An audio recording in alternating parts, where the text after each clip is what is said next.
उफ, ये गांव की सुबह भी ना शहर की सुबह की तरह अलार्म से नहीं, मुर्गे की बांग और मेरे दिल की बेकाबू धड़कनों से शुरू होती है।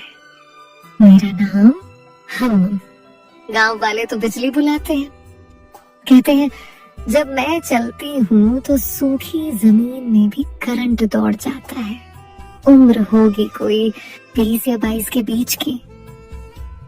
अब ठीक ठीक तो याद नहीं, पर इतना पता है कि इस उम्र में आग दोनों तरफ बराबर लगी होती है। लोग कहते हैं मैं सांवली हूँ, लेकिन शहर वाले इसे टैन कहते हैं, है ना?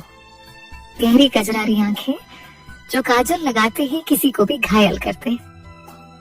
और बाकी तुम खुद सोच लो। बस इतना समझ लो कि जब मैं पानी भरने जाती हूँ तो कुएं की रस्सी भी मेरे हाथों का स्पर्श पाकर शर्मा जाती है। आज भी वही हुआ। सुबह के 4 बजे जब पूरा गांव मीठी नींद के आगोश में था, मेरी नींद टूटी। पेट में गुड़गुड़ तो बस एक बहाना था, असली मकसद तो कुछ और ही था। हाथ में चांदी का एक छोटा सा लोटा लेकर मैं घर से ऐसे निकली जैसे कोई जंग जीतने जा रही हूँ। चारों तरफ खूब अंधेरा, बस झिंगुरों की आवाज और मेरे पायल की छनक।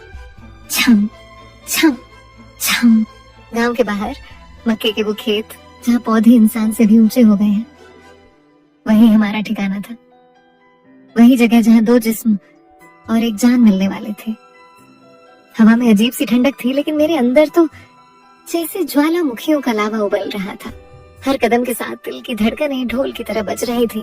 थम थम थम। मैं खेतों के बीचों बीच पहुंचकर रुक गई, लौटा एक तरफ रखा और इंतजार करने लगी। हर आहट पर लगता वो आ गया। पत्तों की सरसराहट भी उसके कदमों की आहट लगती। मेरी सांसें तेज हो रही थी। इंतजार का ये पल ये किसी जहर से कम नहीं होता। और तभी पीछे से किसी ने मेरी आंखों पर अपने हाथ रख दिए। वो हाथ खुरदुरे, मजबूत और जाने पहचाने। उन हाथों की गर्मी मेरी पलकों से होते हुए सीधे मेरे दिल में उतर रही थी। मेरे होठों पर खुद ब खुद एक मुस्कान तैर गई। पहचान कौन? एक भारी मर्दाना आवाज मेरे कानों में शहद की तरह घुली। मैंने शरारत से कहा, छोड़ो मुझे, कोई देख लेगा तो गांव में पंचायत बैठ जाएगी। अरे पंचायत तो तब बैठेगी जब मैं तुम्हें छोड़ूंगा। उसने मेरे कानों के पास फुसफुसाते हुए कहा। उसकी गर्म सांसें मेरी गर्दन पर महसूस हो रही थी और मेरे पूरे बदन में एक सिहरन सी दौड़ गई। बादल। मैंने उसकी पकड़ ढीली करने की नाकाम कोशिश करते हुए कहा,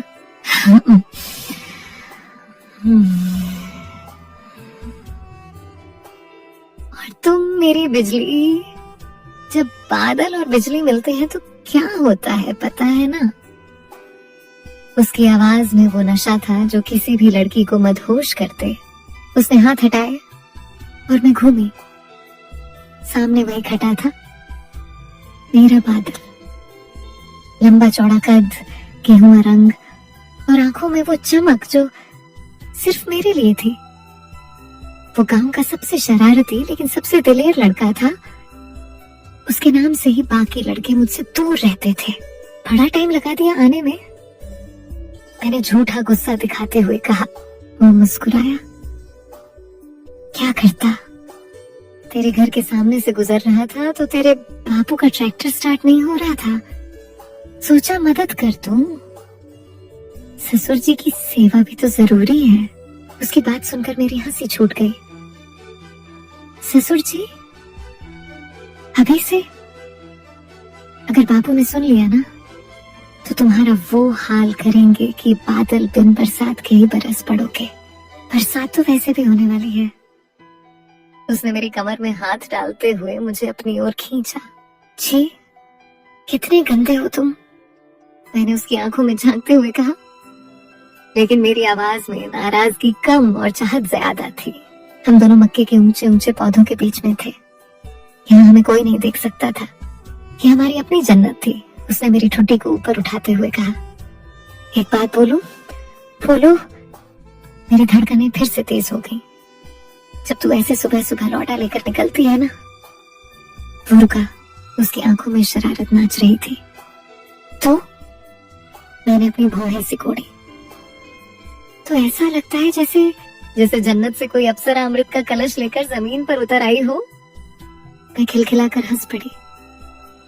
झूठे कहीं के, ये लौटा तुम्हें अमृत का कलश नजर आता है? इसमें तेरी गलती नहीं है। उसने मेरे और करीब आते हुए कहा, गलती तो मेरी आंखों की है, जिन्हें हर चीज में बस तू ही तू नजर आती है। उसकी बातें मुझे हमेशा निहत्था कर देती थी।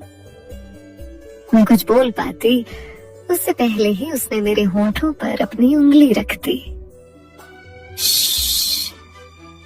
उसने धीरे से कहा, कुछ मत बोल, आज सिर्फ सुनने का दिन है और महसूस करने का। हवा चल रही थी और मक्के के पत्ते आपस में टकराकर सरसराहट की एक धुन बना रहे थे। हम दोनों एक दूसरे की आंखों में खोए हुए थे। दुनिया, गांव, लोग, सब कुछ जैसे गायब हो गया था। बस मैं थी, वो था, और हमारे बीच ये खामोश मोहब्बत का तूफान। उसने धीरे से मेरे चेहरे को अपने हाथों में लिया। उसकी आंखों में एक अजीब सी गहराई थी, प्यार, जुनून और थोड़ा सा डर भी। शायद मुझे खोने का डर। पिछली उसकी आवाज कांप रही थी। मैं अब और ये चुप चुप कर नहीं मिल सकता। मैंने हैरानी से उसकी तरफ देखा। तो क्या चाहते हो? मैं तेरे बापू से तेरा हाथ मांगना चाहता हूँ। ये सुनते ही मेरे पैरों तले जमीन खिसक गई। पागल हो गए हो क्या बादल? तुम जानते हो ना मेरे बापू कितने सख्त हैं, और तुम्हारी और हमारी जात भी तो अलग है। वो कभी नहीं मानेंगे, मार डालेंगे वो तुम्हें, तुम मर जाऊंगा। उसने बिना पलक झपकाए कहा, लेकिन ऐसे घुट घुट कर नहीं जी सकता। हर रोज तुझे किसी और की होती हुई देखने के डर से। मर जाने से तो अच्छा है एक बार कोशिश करके मर जाऊं। उसकी आंखों में आंसू थे। पहली बार मैंने बादल की आंखों में आंसू देखे थे। वो बादल जो पूरे गांव से नहीं डरता था, आज मेरे लिए रो रहा था। मेरा दिल पिघल गया। मैंने उसके आंसू पोंछे। ऐसा मत बोलो प्लीज। मैंने उसके सीने पर सर रखते हुए कहा, मैं तुम्हारे बिना जीने का सोच भी नहीं सकती। उसने मुझे कसकर अपनी बाहों में भर लिया। हम दोनों बस एक दूसरे की धड़कनें सुन रहे थे। ऐसा लग रहा था जैसे वक्त थम गया हो, लेकिन गांव में वक्त किसी के लिए नहीं थमता। अचानक दूर से किसी के खांसने की आवाज आई। आवाज सुनकर हम दोनों उछल पड़े, जैसे किसी ने हमें नंगी तार छू दी हो। हम झटके से अलग हुए। ये तो सरपंच जी की आवाज है। मैंने घबराहट में फुसफुसाते हुए कहा, लगता है वो भी हमारी तरह सुबह सुबह खेत की सैर पर निकले हैं। बादल ने माहौल को हल्का करने की कोशिश की, लेकिन उसकी आवाज में भी डर साफ महसूस हो रहा था। अब क्या होगा? मेरी तो जैसे जान ही निकल गई थी। अगर सरपंच ने हमें यहाँ एक साथ देख लिया तो पूरे गांव में ढिंढोरा पिट जाएगा। मेरे बापू मुझे जान से मार देंगे। चुप, एकदम चुप। बादल ने मेरे मुंह पर हाथ रखते हुए कहा और मुझे खींचकर मक्के के और घने पौधों के बीच ले गया। सरपंच की आवाज और करीब आ रही थी। वो शायद किसी से फोन पर बात कर रहे थे। हम दोनों सांस रोके हुए जमीन पर बैठ गए। मेरा दिल इतनी जोर से धड़क रहा था कि मुझे डर था कहीं इसकी आवाज सरपंच तक न पहुंच जाए। बादल ने मेरा हाथ कसकर पकड़ लिया। उसका हाथ ठंडा पड़ गया था। मुझे एहसास हुआ कि वो मुझसे भी ज्यादा डरा हुआ है मेरे लिए। अरे सुन रहे हो? हाँ, खेत में ही हूँ, देख रहा हूँ कि फसल कैसी है। हाँ हाँ, आज ही पंचायत में बात करेंगे इस बारे में। सरपंच की आवाज अब बिल्कुल हमारे पास से आ रही थी। मैंने डर के मारे आंखें बंद कर ली। बादल ने मुझे और कसकर अपनी ओर खींच लिया। ऐसा लगा जैसे वो मुझे दुनिया की हर मुसीबत से बचा लेना चाहता हो। हर एक पल एक सदी जैसा लग रहा था। मुझे लगा कि बस अब हम पकड़े गए, अब सब खत्म। सांस अटकी हुई थी ना तुम्हारी भी। अगर तुम्हारा दिल भी अभी मेरी तरह जोर जोर से धड़क रहा है तो एक सेकंड रुको, जल्दी से इस वीडियो को लाइक करो और कमेंट सेक्शन में एक लाल वाला दिल बना दो, ताकि मुझे पता चले कि तुम भी मेरी इस कहानी को महसूस कर रहे हो। और हाँ, अगर ये जानना है कि सरपंच ने हमें देखा या नहीं तो चैनल को सब्सक्राइब करके वो घंटी वाला बटन दबाना मत भूलना, वरना असली मजा तो मिस हो जाएगा। तो कहाँ थे हम? हाँ, मौत के मुंह में। सरपंच की आवाज धीरे धीरे दूर जाने लगी। ऐसा लगा जैसे किसी ने मेरी रुकी हुई सांसों को वापस चला दिया हो।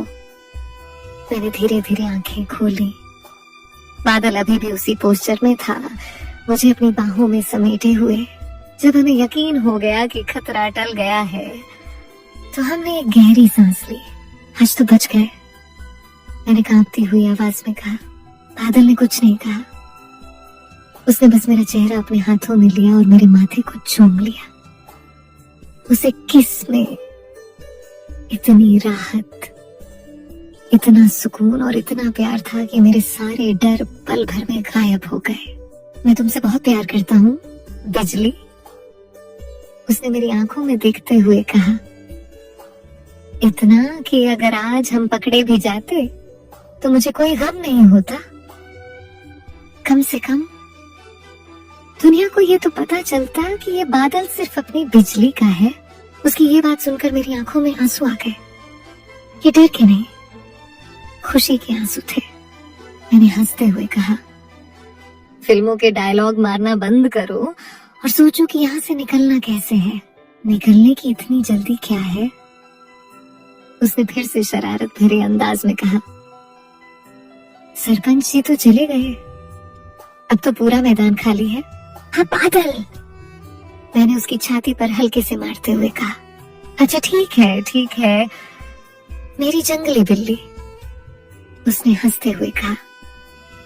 लेकिन जाने से पहले एक बात बताओ। क्या?